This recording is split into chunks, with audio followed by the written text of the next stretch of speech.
By a drone is creating quite the buzz. Last week we showed you how some of our CBS 12 News crew got attacked by bees, and that video has gone viral. So much so that CNN's Jeannie Mose was intrigued and interviewed our crew about the buzzing day.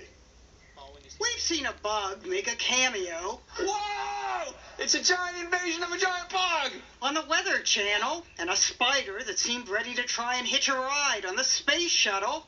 But what happens when a bee meets a drone? Make that a lot of bees swarming the drone equipped with a camera. Yeah, over 100 bees. They ended up being put to music, the flight of the bumblebees, naturally.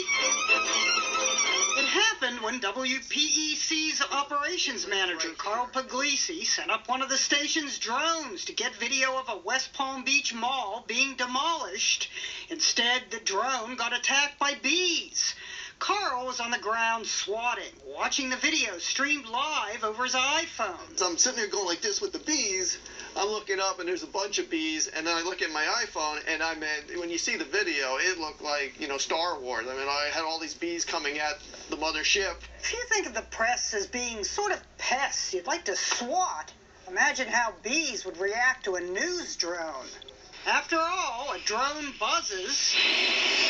To bees, it must be. The mother bee of all bees, basically. One even landed directly on the lens. He's sitting there trying to sting the lens at the same time. As Carl started to bring the drone in for a landing, he got buzzed, so he jumped in his vehicle, but bees followed him in, and he had to open the door to get them out.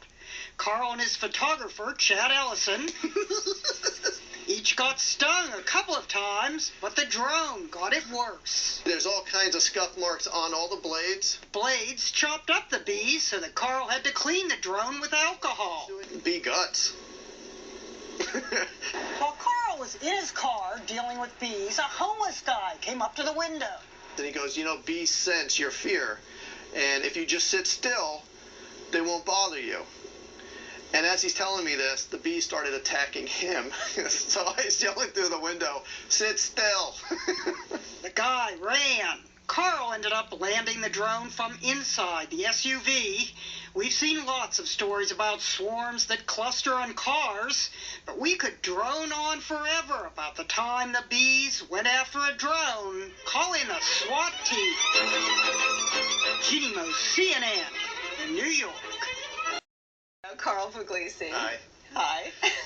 All right, so first of all, show us the drone, and what exactly is the size of this thing, the weight of it, and what's the range on it? Well, this is the drone, and you can see that it took a lot of battle scars up in there. Yeah, it's got nicked up pretty good. It weighs about, I'd say, less than 5 pounds, but it has 4 blades, and this thing could go 140 feet in the air. And I have a range of about 165 feet, so I could fly it. So what do we use it for besides the demolition? Well, we haven't used it that much. We just got them, and so I shot weather video with it. I also shot, it was a high-speed chase once, and when the car got pulled over, we kind of did a story with that. But the other day, I was with Chad, and he called me up and said, "Hey, I have a good idea. Let's use the drone on this story," which turned out to become a different story. Where'd you get stung? I got stung in the back of the neck. Ow. And in the back while I was in the car. Ooh. And I had like these 2 welts all weekend, and there's still like a little dry patches again. Battle scars. Yeah, I took one for the team. You did, but nonetheless, a very intriguing story to say the least. Yeah, definitely. Thanks, Carl. All right, Carl, Thank you. Thank you very Nice much. job.